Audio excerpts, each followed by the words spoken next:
Good morning, everybody, and welcome out to the Infusionsoft Mastermind Call. My name is Scott Richens. I am the lead trainer here at Infusionsoft, and I'm excited to have you all here with me today, especially with our guest here, Wes Schaefer, who is the Sales Whisperer. Wes, how you doing? I'm good. Thanks for having me. Wonderful. Good to have you here today. Wes, I'll give you a full introduction on him here in a little bit, but he's a member of our Infusionsoft certified consultants community, real big member of that community there. So I've invited him on the call today to share with us some of his expertise. His specialty is around sales. And so we will be talking today about building a stronger business with better human interactions. A lot of times we're talking about Infusionsoft and how to maximize Infusionsoft as far as the software and your emails and your campaigns and all of this.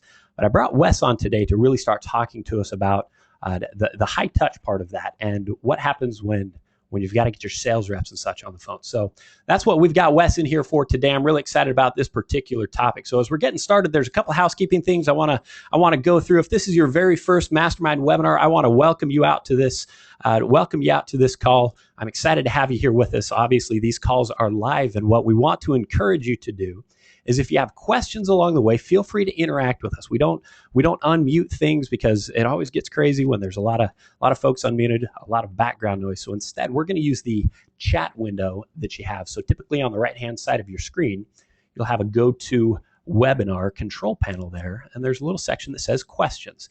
And you can chat your questions to us. Those will come to both Wes and I. We will see those questions. And if that's something that we can rope into the presentation and answer as we go, then we will do that. And if we don't answer it as we go, don't worry. We will circle back around. I've talked to Wes about having some time here towards the end to make sure we can go back through those questions and have a Q&A portion there towards the end as well. So we will go through, talk to all your questions. So please feel free to go ahead and interact with us there. Now, as we're getting started, there's a couple things I want to make sure that you guys know about. One of the other webinar series that I and my team host here is called the Virtual Academy. If you're bringing on anybody that's brand new to Infusionsoft, or if perhaps you are brand new yourself, I invite you to check out the Virtual Academy webinar series. This is really our foundational webinar series where we go through and we teach you the basics of how to use Infusionsoft. Basics of logging in and how to navigate Infusionsoft, how to use the drag and drop builder to create your emails, and how to use the campaign builder to put together your marketing campaign. So it's really the best starter location for anybody that's just getting started with Infusionsoft. So those are free. You can sign up for those at help.infusionsoft.com/academy. Now, one of the other programs that we have going on is our Infusionsoft University. We've just announced 3 new dates for this one. We've got Chandler, Arizona coming up in August. We're going to be heading out to Orlando, Florida in September, and Sydney, Australia in October. And these are this is our top of the line training event that we do. It's 4 days, 2 days of basic, 2 days of advanced training. And I bring the best of the best that we got here at Infusionsoft, our top consultants and trainers, to come out and work with you. So I invite you to check out more on that one at infusionsoft.com/university if that's something that you want to join us for. And the last thing I want to remind you of is our crowdsourcing of topics that we do here. This particular topic was one that spun out of a topic that I want to cover next week. Folks were asking about how do I manage my sales and how do I go through and really keep track of my sales activity. And before I roll into that particular topic, I wanted to bring Wes on here to really talk about how do we make that activity successful and really impactful in the first place. And so the topics that we're speaking about here on the Mastermind webinars, they come from you guys, and really we focus on speaking about what's important to you. So feel free to check those out. I include a link in my emails that I send out to you guys most weeks. And you can find that at mastermindwebinars.uservoice.com. So again, back to our topic here today.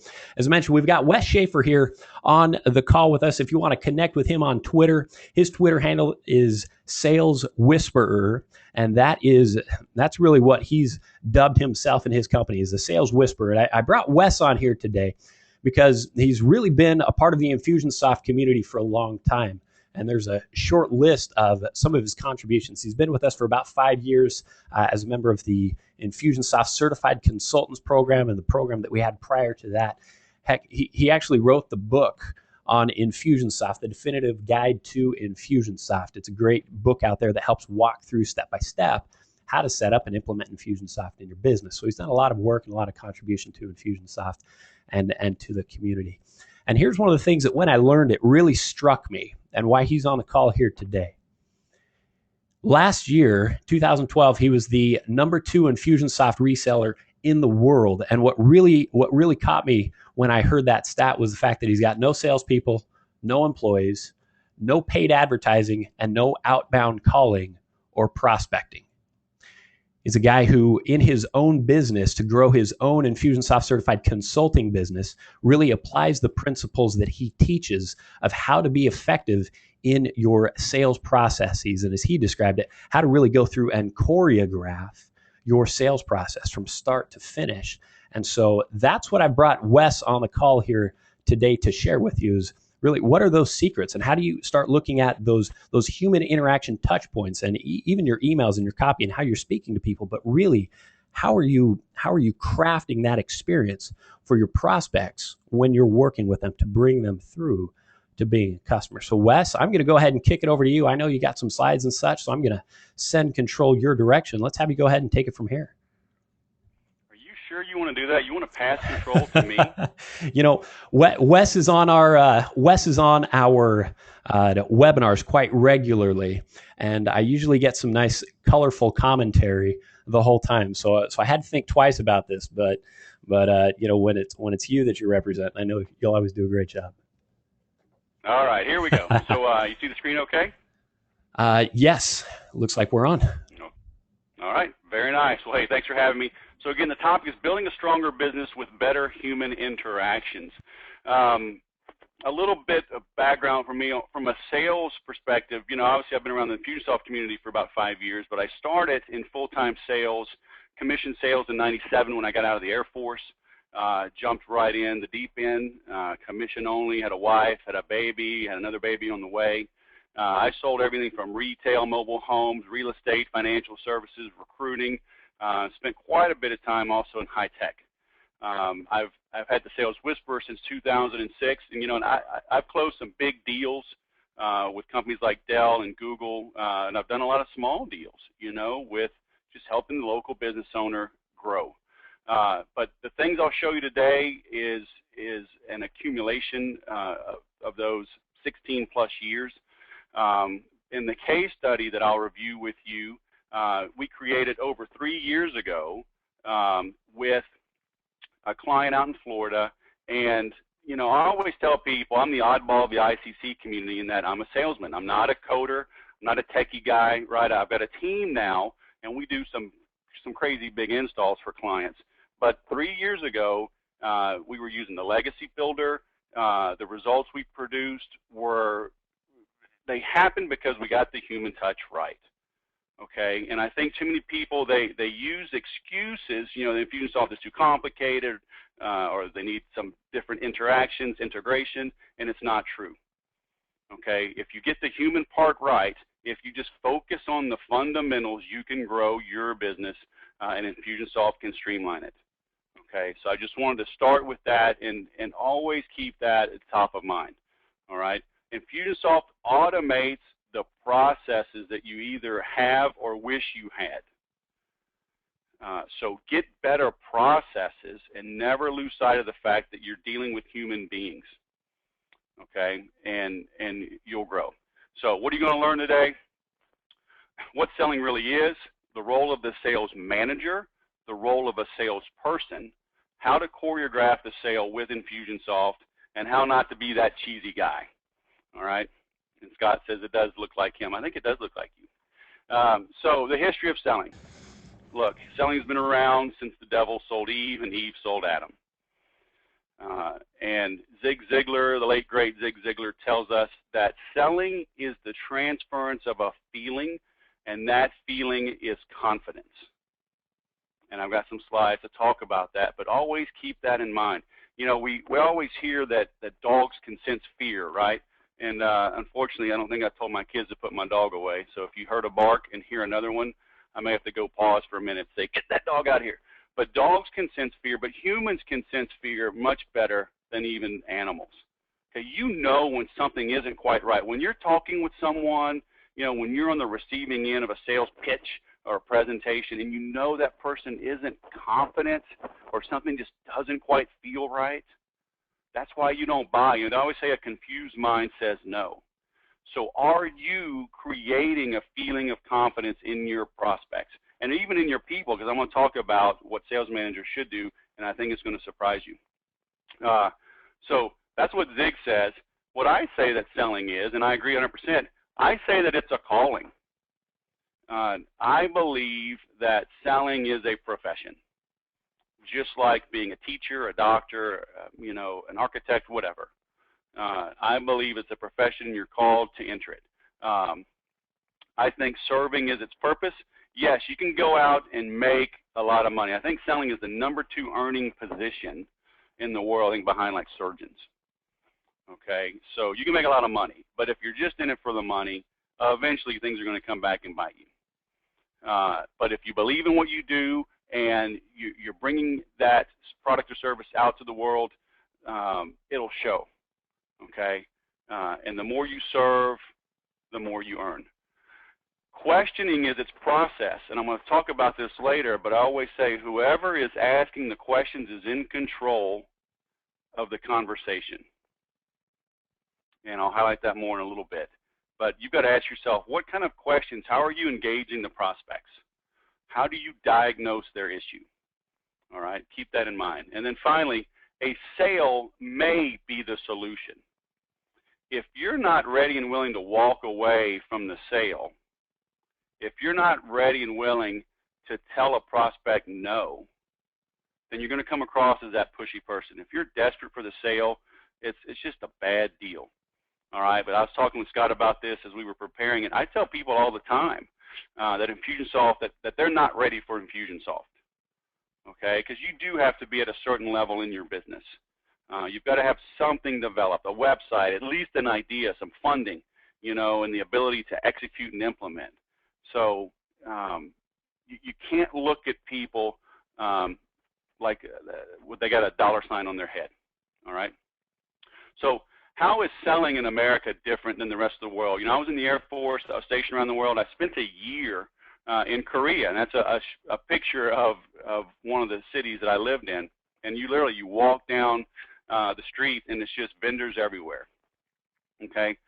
We're raised in America thinking selling is dirty, but negotiation is a way of life in the rest of the world, okay? But you now, today, have to negotiate from a position of strength.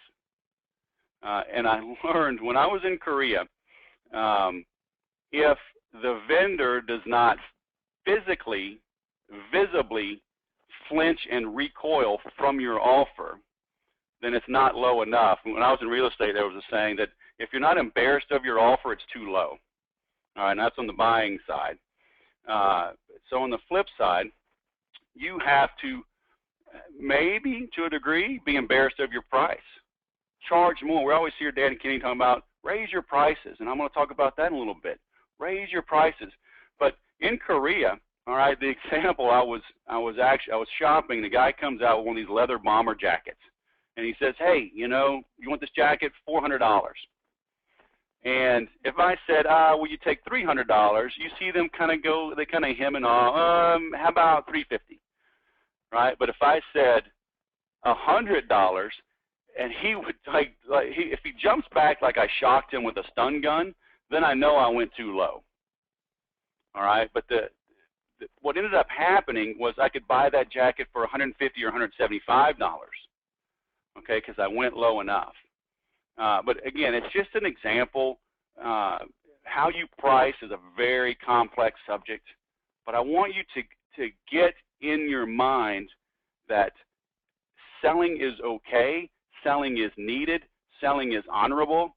If you have a great product, you owe it to yourself and the community and your niche, your marketplace, to get out there and market it and sell it at the highest prices you can. To earn, as a business owner, your job is to stay in business and earn profits for your shareholders. Right? If you're a private company, then you and your spouse are your shareholders. earn it for your investors like Infusionsoft does, all right, that's what you owe it to yourself. Which brings up the point then, what is money? All right, and we've got to cover this to then get into the human side of things, because we're talking about selling. We're talking about building a business. And so the fundamentals have to be solid. Money is not the root of all evil, okay? The love of money is the root of all evil. So people that want to spin that on you, they're not telling you the truth. Okay, money is simply a convenient medium of exchange. It's a unit of account. It's a store of value. It represents the value you give to society. All right, and people freely exchange that money, which they earn from the value they contributed to society. They give you the money for the value you give them. So the more money you make simply means the more value you give to society. All right, I've got a CD called The 7 Deadly Sins of Selling, and number 5 on that is discussing money makes you uncomfortable. You know, we're raised in America thinking money is dirty, right? How many of us knew how much money our parents made when we were growing up? You know, you didn't discuss how much your house cost, your car cost, how much dinner was, right? Even today, people will still, if they're picking up the tab, they'll kind of cover it as they sign the receipt. You know, you've got to get over that. You've got to become comfortable with money. So with that said, let's get into what I call the number ones, all right? The number one of business owners, the number one most important thing you must do is market. And the number one most important asset you have is your list. Most of us have heard that being around the Infusionsoft community for any length of time. The number one that most people haven't heard, though, is that sales managers, you must recruit. Now, if you're a solopreneur, which I know a lot of you are, I started off that way, you can still recruit, and I'll show you some tips on that. The number one job that a salesperson must do is prospect. Once again, if you're a solopreneur, you are the business owner, so it means you have to market, you have to recruit, and you have to prospect. All right, that's where Infusionsoft comes in handy. Every single part of this can be handled by Infusionsoft and automated. All right, the way you market, the way you recruit, the way you prospect. This is where the rubber meets the road, right? Again, you have to, the old Robert Collier, enter the conversation going on in the mind of the prospect. What are they looking at? What is the itch that you scratch? And then figure out a way to connect with them and do it in a multi-step, multimedia, sequential process to convert them, right? So marketing automation for humans. You've got to build your top 10 frequently asked questions and your top 10 should ask questions. This is what will streamline your marketing and help you, what I call, address, overcome, and prevent objections. You know, I started my whole business as a sales trainer. I found Infusionsoft a couple years later because sales and marketing are so tightly interwoven. And people always say, hey, give me some tips for, you know, overcoming objections and shutting these people down. And it's the wrong approach. We're not smart enough. We don't have the energy to constantly go to, you know, verbal sparring with prospects. That's not the name of the game. You should know what the top objections are. And in any industry, there's only a handful, right? Price, affordability, maybe interoperability. You know, there's a handful of things. So make your should ask questions to address the objections that you get, right? These are the things that people don't know that they don't know. This is where you can sell yourself. And if you go to my website, thesaleswhisperer.com, it's FAQ/-SAQ. You'll see I've got 20 videos there where I talk about all of the main issues that people ever have. And I can't tell you how many people tell me, hey, I've watched all of your videos, you know, I just have one more question, I'm ready to buy. I get a lot of one-call closes on Infusionsoft, right, which is relatively expensive. I mean, it's not a $20 app, right? A lot of one-call closes because I address these concerns up front. I understand the itches that my prospects have, and I scratch it ahead of time, all right? Because the goal really is to sort and to sift, not to sell. Again, we don't have the energy. And the better your marketing is, the simpler or lesser skilled salespeople you can bring on board. Because if the marketing is solid, again, now you're going to have a few salespeople to just help answer a few questions and fulfill the order rather than go out and hunt. Okay, that's a different type of person, and they cost more money.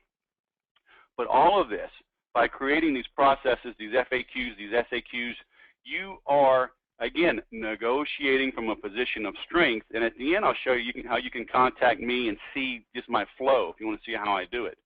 But when the prospect is contacting you, you're negotiating from a position of strength. You're seen as the expert. They're calling you, asking for your help.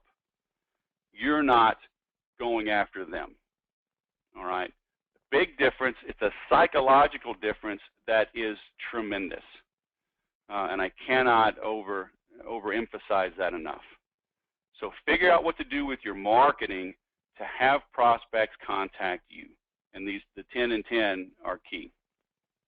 Looking at recruiting. Recruiting now does not equal hiring. You know, the example I gave Scott yesterday as we were reviewing, you know, let's say Tony Robbins wanted to do a reality-based TV show where he goes undercover and sells for a month. And what if he just knocked on your door and said, hey, can I work for you for a month?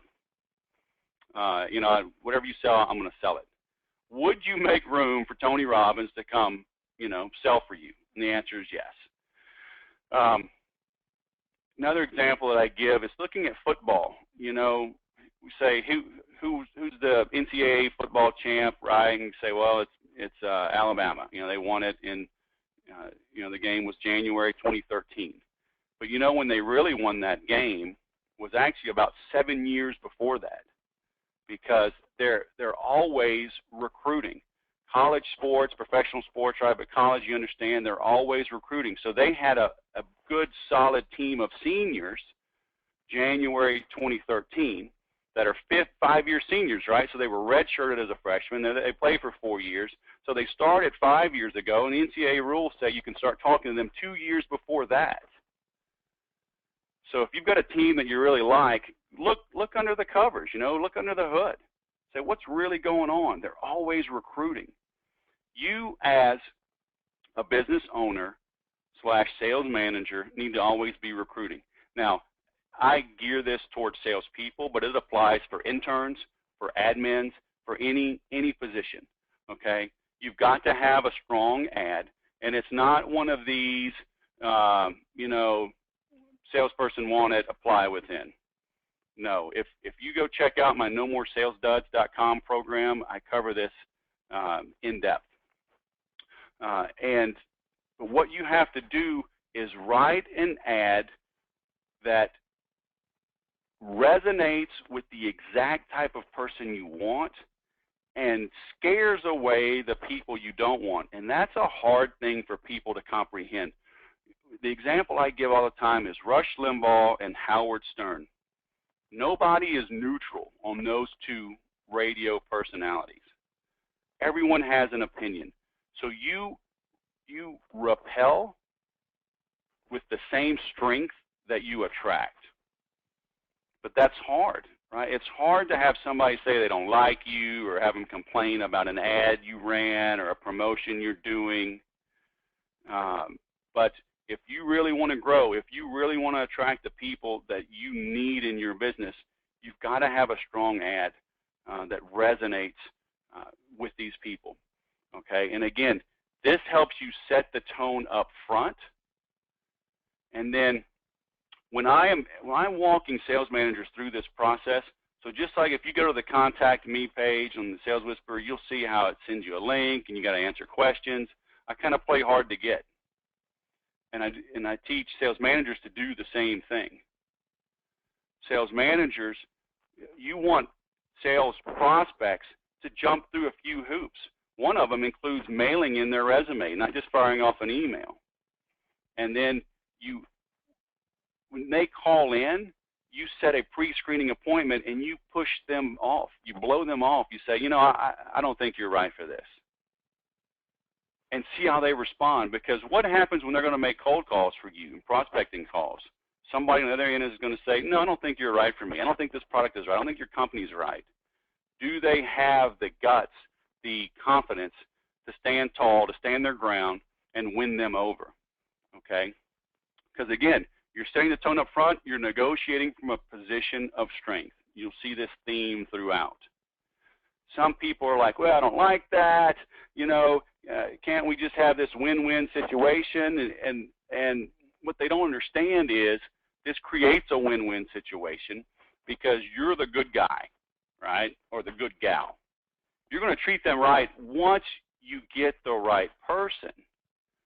But you've got to put some barriers in place, some thresholds, some minimums for them to rise up to so you know if they're the right person. So when I say recruit and advertise everywhere, at a minimum, have a careers page or tab on your website.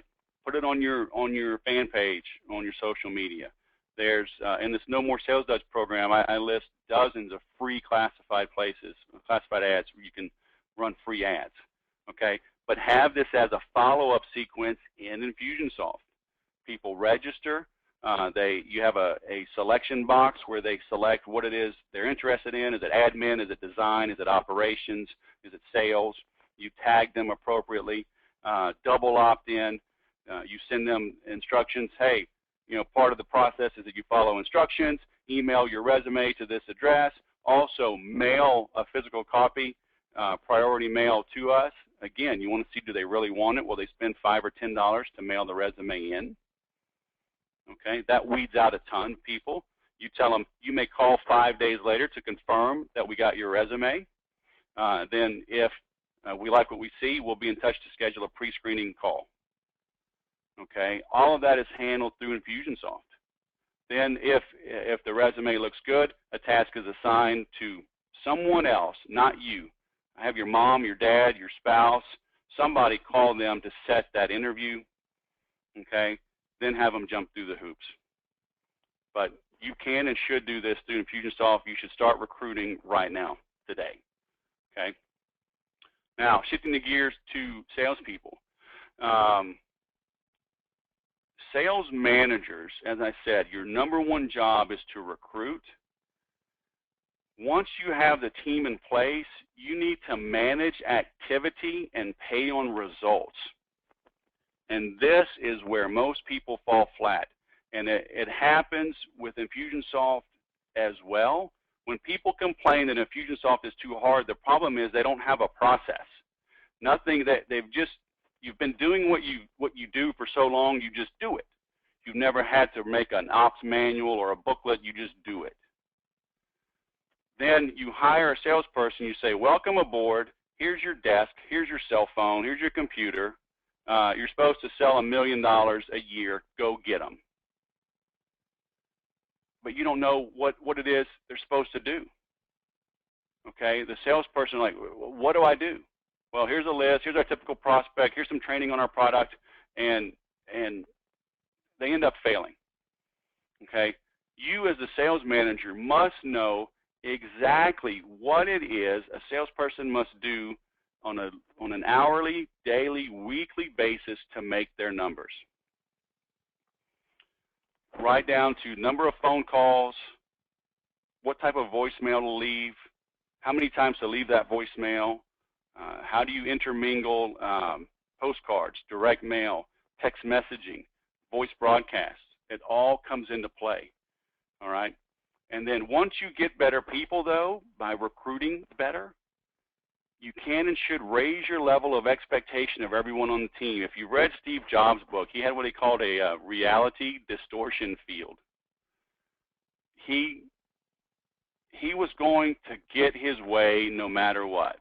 I mean, they talked about guys sleeping on the couch or not sleeping 3 days in a row to launch a new product. If you raise your level of expectation and you're recruiting better people, you'll be amazed, pleasantly so, at how many of them rise up to meet those demands and expectations. Okay? Now, once you have Infusionsoft optimized for your follow-up sequences to engage real-life people, okay, you're going to automate the calls, the tasks, the follow-up sequences.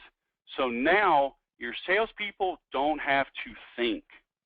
That's where we all get in trouble. We'll put a task on our calendar that just says follow up with Joe Smith. Well, is this the first follow-up call, the second, the third? What do I say to him? What do I say if I get his voicemail? What do I say if I reach a receptionist? What do I say if I get his executive assistant? What do I say if I'm routed to the technical director, you know, instead of him? You've got to have all that written down and mapped out so the salespeople can now just execute your best practices.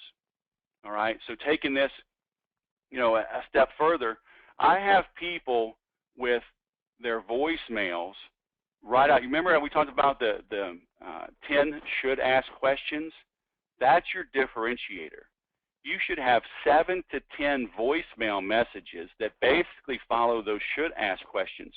So every time when they call, assuming this prospect is big enough and worthy of 5 to 7 to 10 follow-up calls to get them on the hook,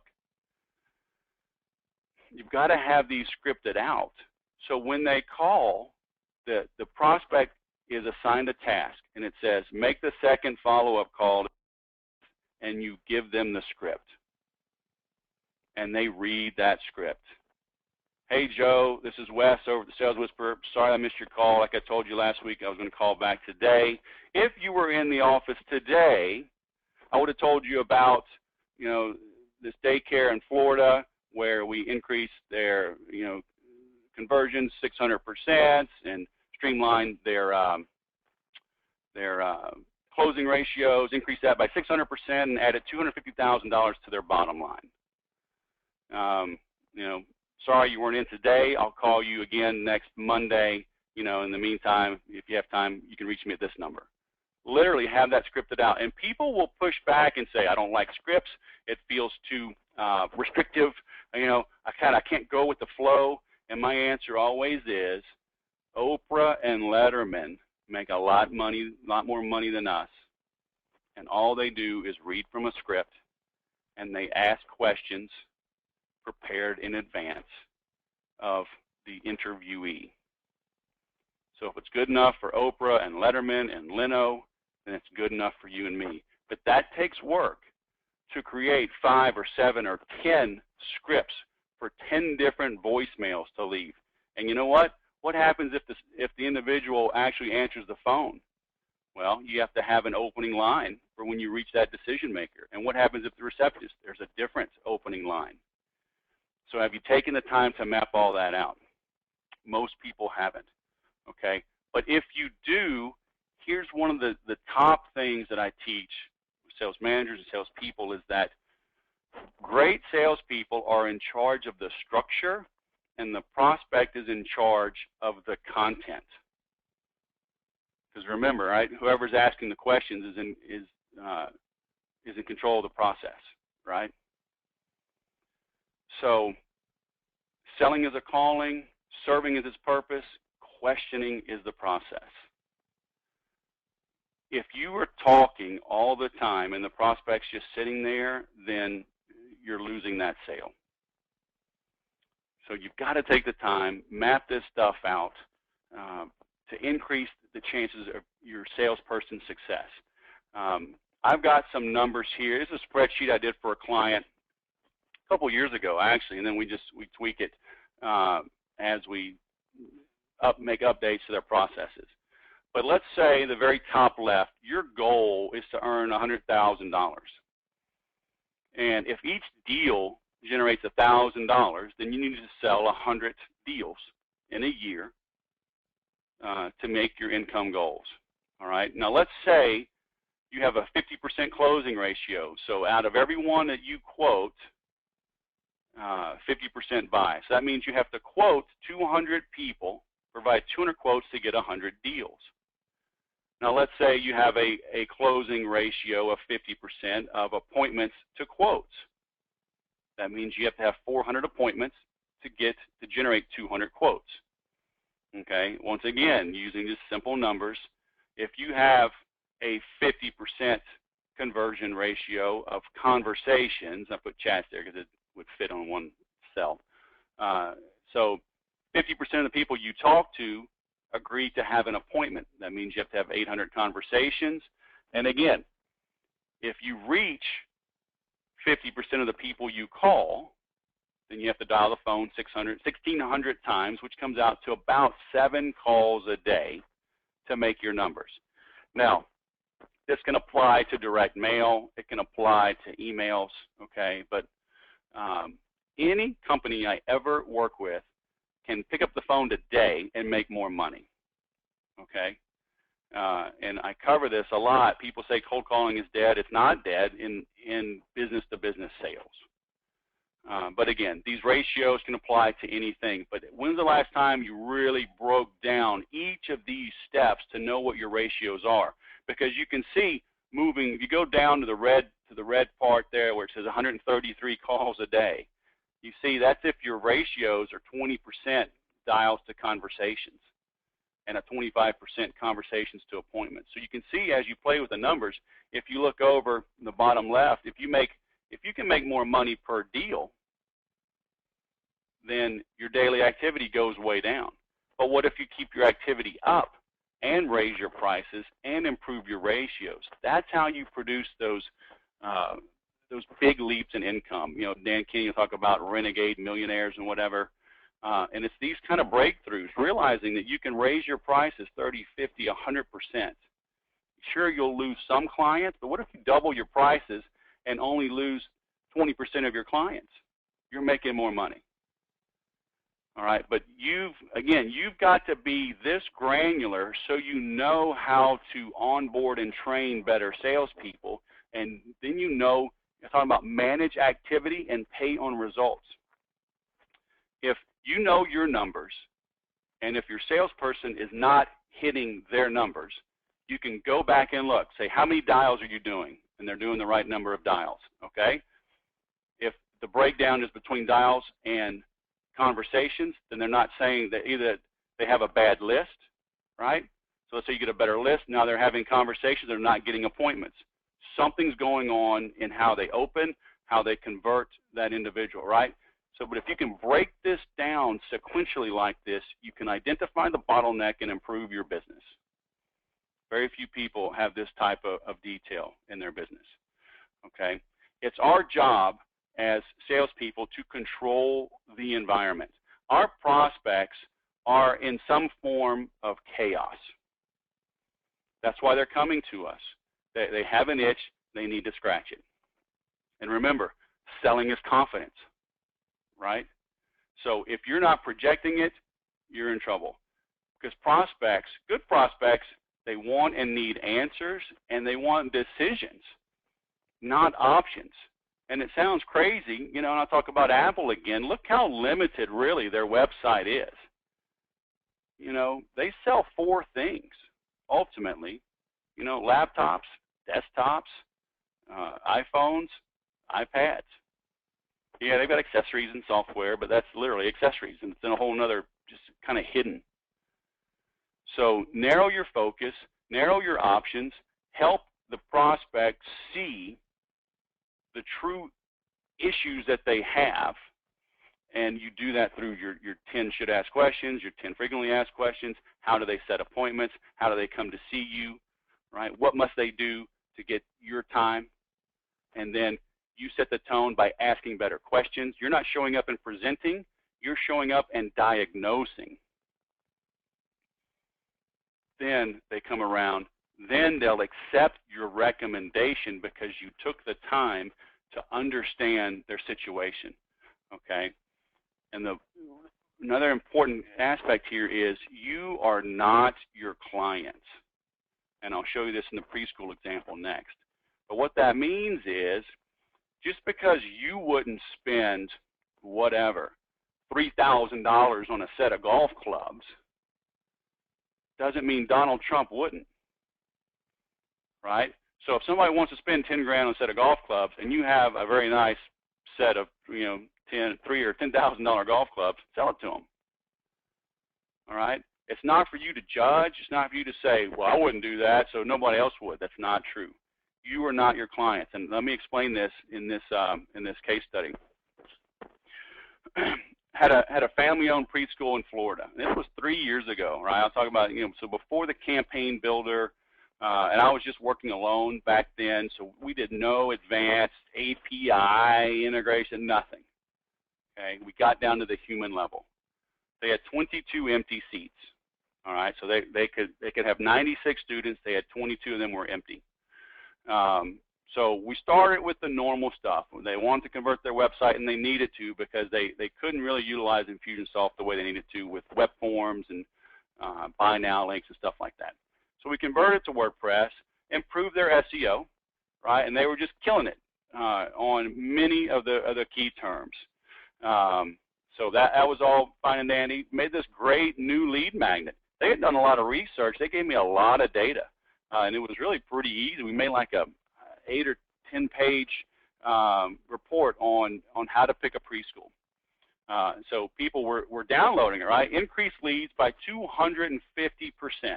And this all happened in like 45 days, okay? But sales did not increase.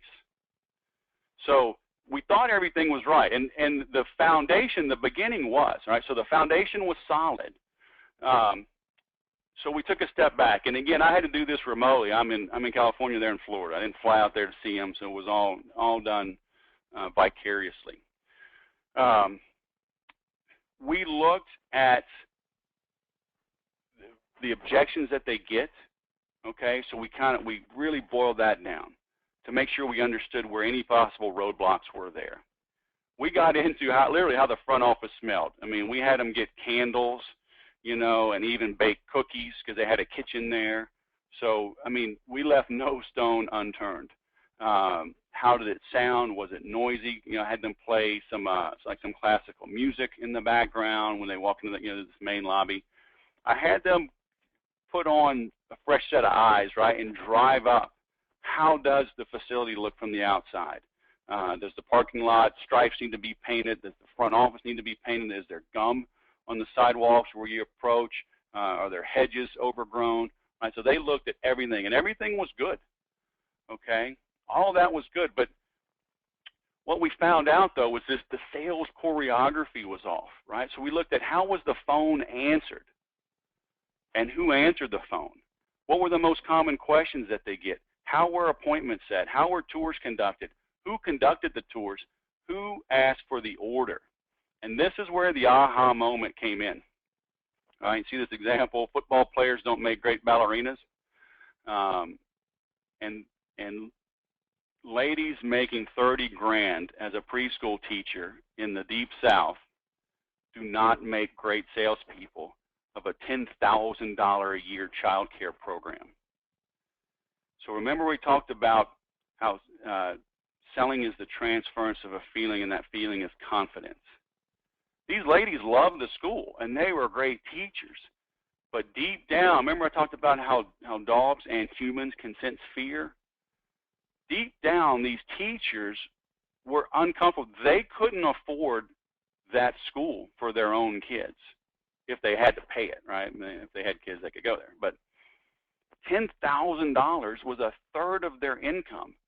They were uncomfortable discussing pricing with the prospects, and that is what was killing sales. So we streamlined the whole thing. We gave the receptionist or anybody that answered the phone a script, how to handle objections, and some of the biggest were just simply, what's your price? What are your hours? Days of the week, yada yada. So we gave them a way to kind of slow down the aggressive, price shoppers. And then we streamlined it to where they only gave tours twice a week and only at a certain time of the day. And there's a couple of reasons. Honestly, for security purposes, it helped secure the classroom and the campus. Also, from a chaos standpoint, you did not want to interrupt kids all days, all hours of the day. And when they told them, we conduct tours, these times to control security, and if your child was here, you wouldn't want interruptions every day, unscheduled. It's not conducive to learning. So you gave them a reason, and they accepted it. But the best benefit there was it created demand. When 3 or 5 or 7 parents show up for a tour, It's like eBay, right? They want to start bidding. They're like, oh my goodness, maybe my child won't get in. And then we had only the owners or the director conduct the tours. Okay, so they stayed in control of the situation because they were at set times. They could easily put it on their calendar, and we had a transition from the tour to what, lack of a better term, the closing table. And what they told them was, they outlined the price. They told them they could put down a deposit or a retainer to lock in their seat for 72 hours while they went home to think it over. Because that was one of the biggest objections. I don't want to think it over. Because they were on the higher end of the weekly prices. But by getting them to put a retainer down, it just made sense to lock it in risk-free. Okay? The results from that, all 22 seats were filled in the next 40-something days, 42 days. Closing ratios went up 600%. They added $250,000 to their bottom line because they didn't have to hire any more teachers, right? They just had open capacity. And they created a waiting list. And so beginning to end, this took 87 days. And like I said before, this was before the campaign builder. We used simple web forms, good lead magnets with great headlines. We used a good contact us follow-up sequence, simple email promotions. We're just getting the word out, asking for referrals and testimonials, and a better wow sequence for new students. If you want to see it, and I've got an interview with the owner, 45-minute interview he did talking about this at mypreschoolprofits.com. You can check that out. Okay. But that by getting clear on the human touch there, blew the numbers, blew them out of the water. And that's really all that it takes. All the technology and stuff is just, they can help if they're done right, but they're an added expense, and there's something else that can break. Okay? Get the human part right. When I was in sales, I followed this agenda, this exact agenda you can see. If you want it, if you visit thesaleswhisperer.com/the sales agenda template, I'll email it to you. It's a PDF, but this is how I would set appointments. If you have more of a B2B or a higher end sale, I use this agenda. I set it verbally on the phone, and I email it to the prospect so they have it for our meeting, and I bring physical copies to the meeting and review it in person. So again, I'm staying in control of the situation. All right, I'm letting them know that I'm here to ask questions, not to present. If you want to see how I do, if you go to thesaleswhisperer.com/contact, you'll see I got my Infusionsoft form. You'll see how I use a thing called time trade. So, you get tagged, you get a confirmation email, it sends you a link to time trade where you can see my calendar and pick a time, but you have to answer questions before we speak. And if you don't answer the questions, I don't accept the appointment. So again, negotiating from a position of strength. If you just want to see how I do it, you can go through those steps. If you want to talk, then we'll talk. But every step's got to be mapped out like this. Okay. And then if you need additional resources, then we'll open it up to questions now. But if you go to saleswhisperer.com/training, if you go to the footer of my page, you'll see all my Infusionsoft stuff as well. Okay. And I would encourage you on the right there, you see I've got a podcast, a weekly podcast that comes out. And it's not just Infusionsoft specific, it's sales, it's marketing, it's everything. So I encourage you to check that out. So with that, Mr. Scott, are there, you got any questions? We can open it up, because like I say here, I got the little dudes, if you ask enough of the hard right questions, things get easy, otherwise you're settling for what you think you're looking for. Awesome. Hey, Wes, first off, I want to tell you thanks so much for the great information that you've had here on the call. I know we've had a couple of questions that have been coming through, so we'll shift over to that here in a moment. Wanted to point out one thing. I know Wes just posted there the sales agenda template. I went ahead and sent that out to everybody there in a chat. That was a little bit longer URL there, so I went ahead and posted that one. The other ones were /contact and /training.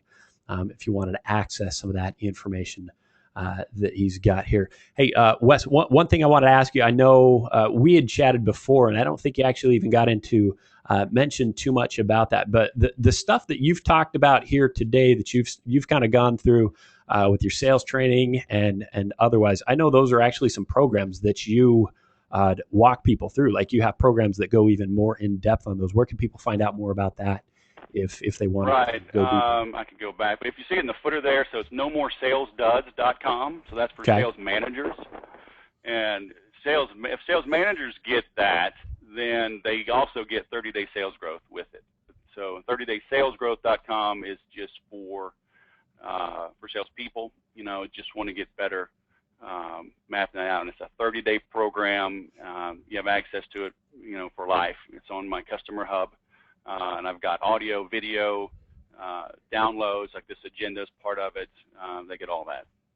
Awesome. Okay, so 30daysalesgrowth.com or nomoresalesdoes.com, which is geared towards managers and also includes the 30-day sales growth one there. So, right. Okay, well, wonderful. I want to do one thing here, and that is I want to get some feedback from you guys as far as what you thought of today's particular content. I just went ahead and launched a poll here for you as far as how would you rate the content on today's call. I want to get a feel here if what we've brought to the table here today and having Wes come on board, the things that he shared is something that that is of interest to you guys and that perhaps we should consider more in the future, bring more webinars like this on. So feel free to give us some feedback. My mom there. is on the call, so rate it highly. So be nice. So be nice. Upset. I like it. You don't want Mama West getting upset.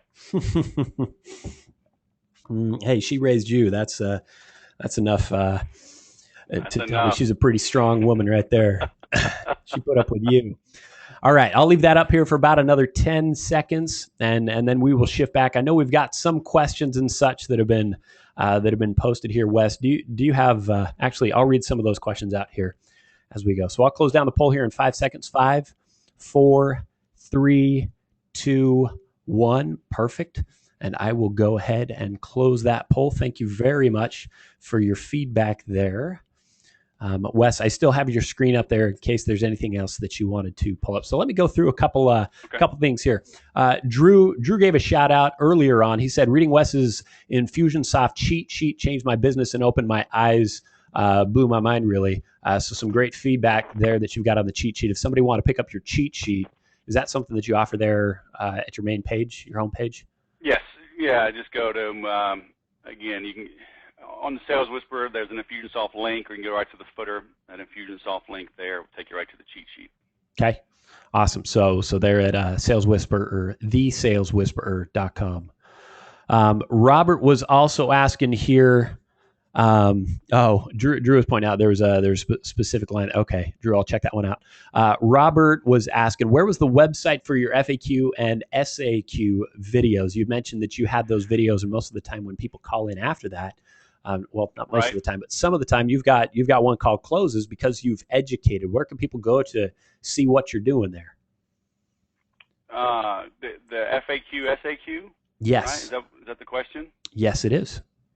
So yeah, just if you go to saleswhisper.com, and then I don't know, can you see my screen, or are we back on your screen? Yeah, I can see your screen there. All right, so I'm trying to pull up. So it's FAQ/SAQ. Okay. Man, I got slow connection today. What's going on? Hey, mine just slowed down myself, so we'll see what's going on. It's a conspiracy. Maybe everybody on the call is trying to pull that up with you right now, and we're yeah. So up there in the header, you'll see the FAQ link, and it's FAQ. Okay. I just sent that out to everybody via the chat window there as well. So if you wanted access there to review some of the questions and how Wes actually applies what he's talking about here in his own business for to increase his recruiting and prospecting and otherwise, check out FAQ-SAQ. Hey, he's even going to pop up there.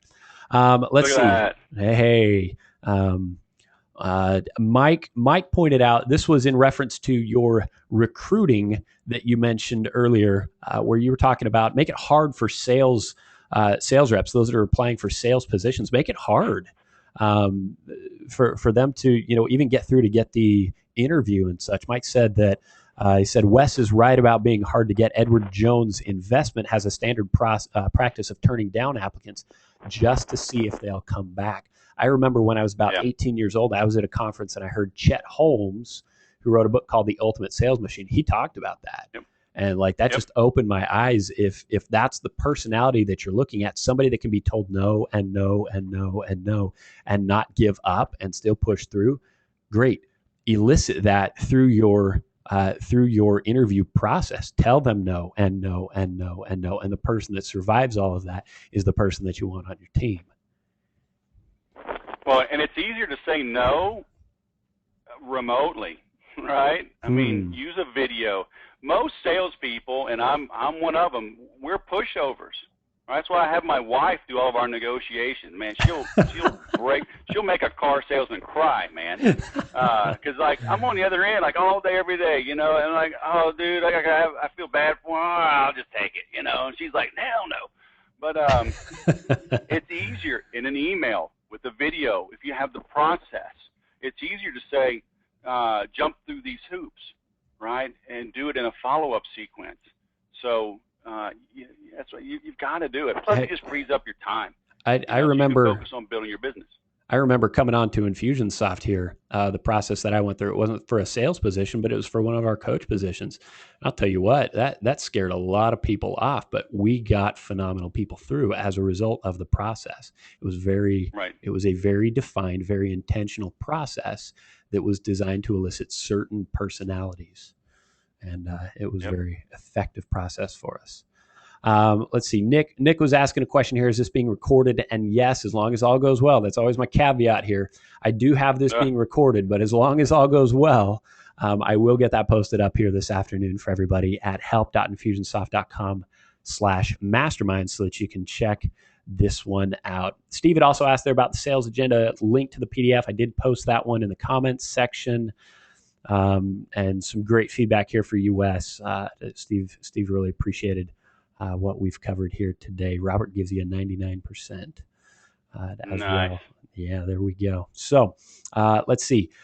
Gail had a question here. She said, how would you use recruiting for real estate agents? The exact same thing. So if you look at, you need to have, it's like here, I got my contact page, and then there's a little link for careers.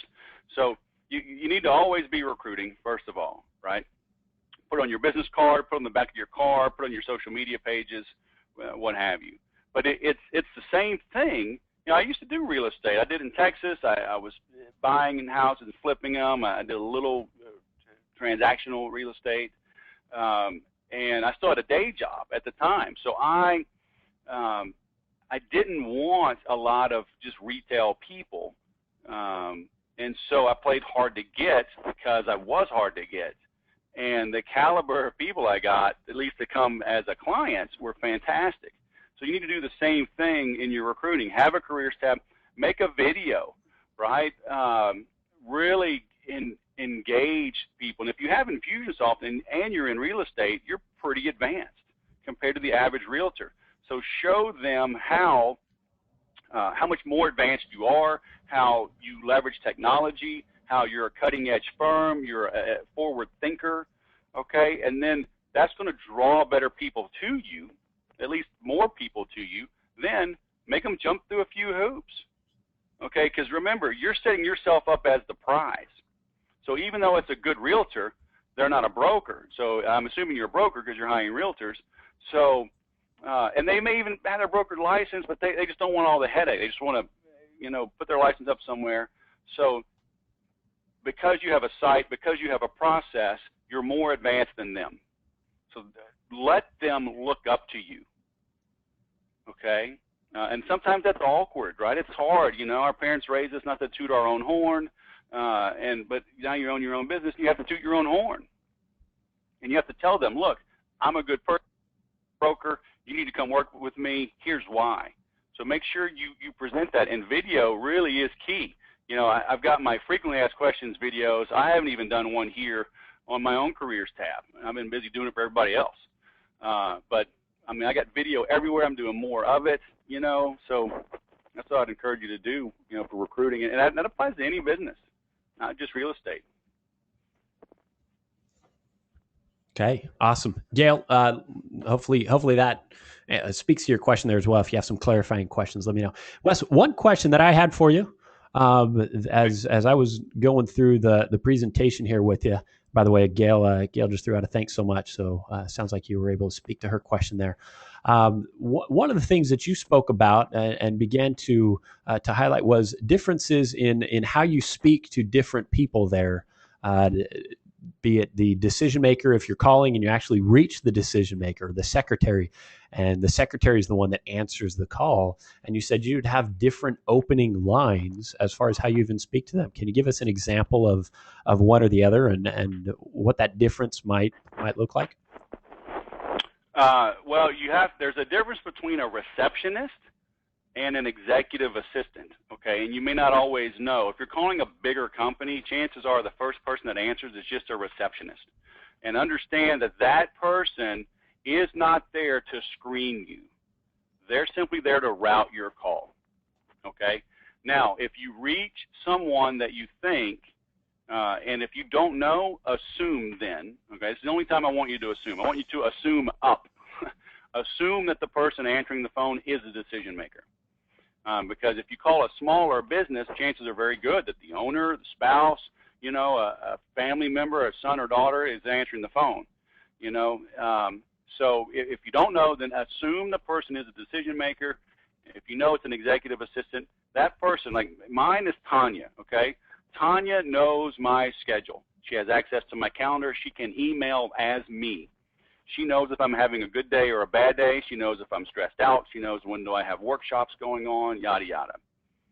So when you talk to Tanya, act like you're talking to me, okay? So you want to assume, again, the only time I want you to assume, because normally it's bad, but assume she has the authority to make decisions on behalf of the VP, the director you're calling. Because a lot of times they can't. She certainly knows what's going on. So you need to have a great opening line, okay? You need to be conversational. You need to be, it's very important. I didn't have time to get into like the whole DISC assessments and the Myers-Briggs and all those have pros and cons, but people are a certain way predominantly. And you may have a different personality at home than at work, but you can tell when somebody answers the phone. Do they speak quickly? Do they speak softly? Do they speak slowly? Do they have a friendly tone about them? Are they like in a hurried state? You need to match them, okay? And get to the point. A little bit of humor is like dynamite, a little bit goes a long way. Have some personality, have some fun, realize it's not life or death. Realize that if you make a mistake on that opening, you can call them back a week or a month later and right the ship, okay? People put too much pressure on themselves on these opening calls. You can call back. And if you do screw up, you can call back and make a joke about, hey, I'm the guy that was kind of stumbling and fumbling and, apologize about that. But so you call, they answer, Wes Schaefer's office, hi, again, be friendly. Don't try to bull rush them, but say as little as possible. Hi, may I speak to Wes? Then the dreaded, may I ask who's calling? May I ask what this call is regarding? And who are you with? Okay? Don't try to trick them. But again, say as little as possible. Hi, my name is Wes Schaefer. I'm with the Sales Whisperer. Is he expecting your call? Okay? And if they keep beating you up, have a conversation with them. Okay? Say, hey, Tanya, no, he's not expecting my call, but I work with sales managers that are frustrated with salespeople not making enough calls. They're upset about the yo-yo up and down sales results that they're producing. He's concerned about making his numbers this quarter, and honestly, a lot of my clients are downright angry that despite all their efforts, they just cannot hire, retain, motivate great salespeople. Do you know if Wes is dealing with any of those kind of issues right now? So I give her my presentation, short and sweet, hit on 3 or 4 key hot points. And then, she will say, if you said that to Tanya, she will say, you bet. He's tired of people, not showing up on time, not doing what they say they're going to do. Okay? And if she doesn't, right, she'll say, well, you know what? He's in a meeting. He's very busy. This is literally for me, the next week is unbelievable. She will say, honestly, Wes has no time to talk for the next week. But I will run this by him. What's the best way to get back in touch with you? Okay, and if you are a person of quality and you're bringing value, she will bring me your information and say, hey, this guy sounded pretty good. You need to take a look at what he's got. Okay, does that help? Gotcha. Yeah, definitely. And we've got Janet here just chimed in as well. She says, hey, I worked as an executive assistant for over 15 years. Wes is right on point. So she's been on the other side of that and just gives us some support here for how she's handled things herself. Robert also had a question here. You said you would give recruiting tips for solopreneurs and said that solos can recruit anyways. Can you please expand on this? Absolutely. I mean, you're still hiring, okay? So like I have my careers tab, right? People can come through here. What position are you seeking? So again, it's your intent. Is your intent to be big? Then project yourself in that manner, okay? So go to my page and steal my web form, okay? There's nothing proprietary here. Contact information, but I ask for everything. If they're going to talk to me, I'm getting everything. I should ask, like, what's their favorite ice cream and do they like long walks in the park, but I don't. What position are you seeking? So, if I find a superstar in any of these positions, I'll bring them on. Years of experience, longest time in any job, desired pay, describe your ideal work environment. Why should we hire you? Okay? Go ahead and put some hoops. You won't get a lot of people to fill this out, but those that do are good ones, okay? Because just taking this time will screen out a lot of people, and then the email will be sent out, with more instructions. So make this type of page, get a web form, get a short follow-up sequence, and then shout it out to the world. Shoot it out on Twitter and your Facebook page. If you have an email newsletter, send it out. Say, hey, I'm looking for a few good people. If you know anybody, send them to this link. Because we're all looking for a few good people. I love what you're doing there. It pulls in. So one of the things that we always talk about with lead generation is the more fields that you put on some sort of web form, the fewer people that are going to fill it out.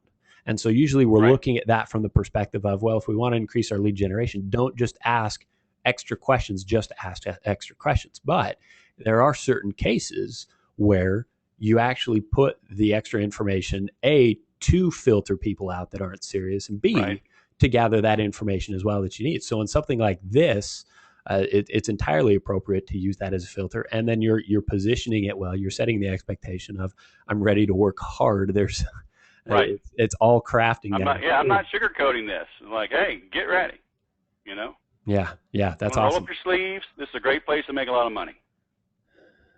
Awesome. All right. Let's see. Robert, if you have some further questions on that, let us know. Ezra had a question, said, the scripting portion is a style of leading a sales team. How do you encourage innovation and growth from my sales team? Is that a better internal discussion which needs approval before it's allowed to be communicated to the prospect or customer? How do you allow innovation?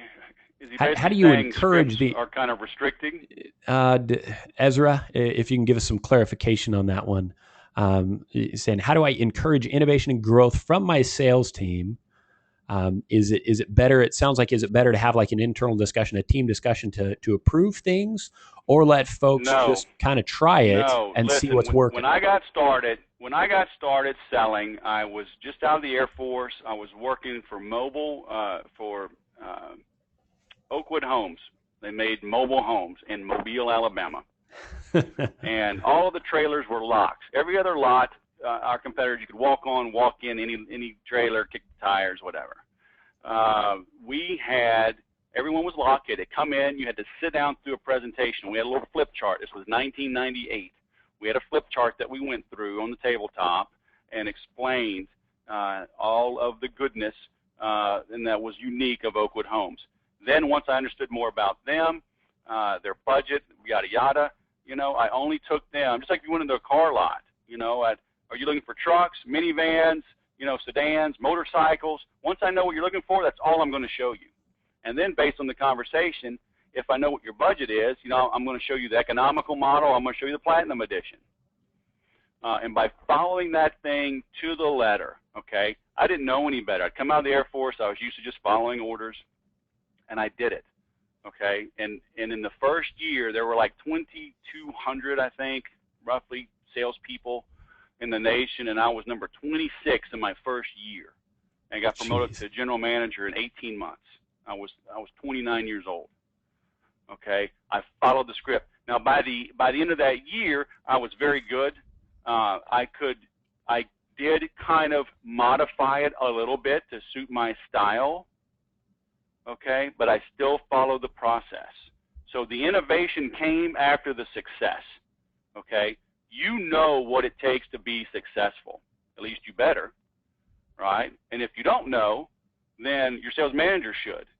And then you document it and you say, y'all follow this to the letter. Okay, just like a football team, you get a quarterback, he's going to follow your calls. Now, once he has a few years under his belt, a few wins, okay, he can start making some audibles, making some of his own plays. But only after several years of learning your system and knowing what the heck it is you're doing. Okay? So lay that foundation first. Put the foundation out there that says, hey, this is how to be successful. Once you've got that figured out and you understand that inside and out, like you were saying there, you made some stylistic shifts to fit you, right. But you first understand how to be successful. Because salespeople will push back, and your existing people, they won't like this. That's why you have to go recruit. Then you recruit and you bring people on and say, here's how you do things around here. Let me know if you're okay with this, because if you're not, then we can end this interview. Then Gotcha. So now you're setting the tone. Now they're coming on with that expectation, so all is well. But it is harder to change the rules midstream. So you better start recruiting now if you want to implement this, because you'll have some turnover. Certainly. Hey, great forward looking there. Hey, I can do one more question. I've got to head to a meeting. Okay, perfect. We've got Kevin. Kevin had a question here that said, does Wes have posted information on the subject of sales manager and salesperson compensation? Oh, man, I've got some blog posts out there. I talk about it some in my in the No More Sales Duds program. The short answer is pay them as little as possible on a base salary and pay them unlimited commissions based on production. Never cap a salesperson's pay. Okay, but again, when I joined Oakwood Homes, they paid us. This was 1998. They paid it was $365 a week. It was a draw against commission. Okay, so that's whatever, $1,400 a month. So let's say I earned $3,000 on a sale. $1,400 went towards that draw, so I'd only get a check for $1,600.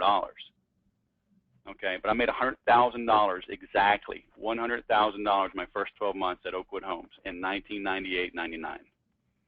Okay, I was motivated. I had a wife, like I said, another kid on the way. I'm college educated, 2 degrees, okay, and I took a commission-only sales job. So I don't want to hear, oh, I can't get good people commission-only. You can now. This economy's terrible. Good salespeople will gravitate to a good sales manager / owner.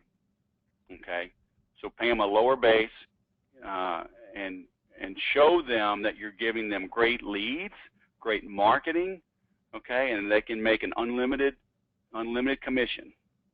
You present that and you're good. When you've got a good system in place that they can walk into and pick up, and they don't have to design it from scratch. I mean, that's a sales tool for yourself in recruiting right from the get-go. Yep. got a successful system. So, all right, Wes, I know you gotta scoot out of here. So thank you again very much for your time here. Definitely appreciate it. Again, I've posted some links there in the chat section for some of the information that Wes covered on here. If you want to follow up with some more information on him, see what else he has, you can find him on Twitter at Sales Whisperer is his handle there. Also online, his website is thesaleswhisperer.com. Looks like he just posted up. What's your podcast? That's my podcast, baby. Get my podcast. Oh, you got a podcast. We got more of that. So awesome. It don't cost nothing. Oh man, I may even have to check that one. What else? See what kind of trouble you're stirring up over there. So, okay, right. Wonderful. Well, Wes, thank you so much. Have yourself a great day, and to everybody out there that's been on the call, thank you so much for being here, for your questions and such. And we look forward to seeing you on the next Infusionsoft Mastermind call. Have a great day. Okay, thanks, God.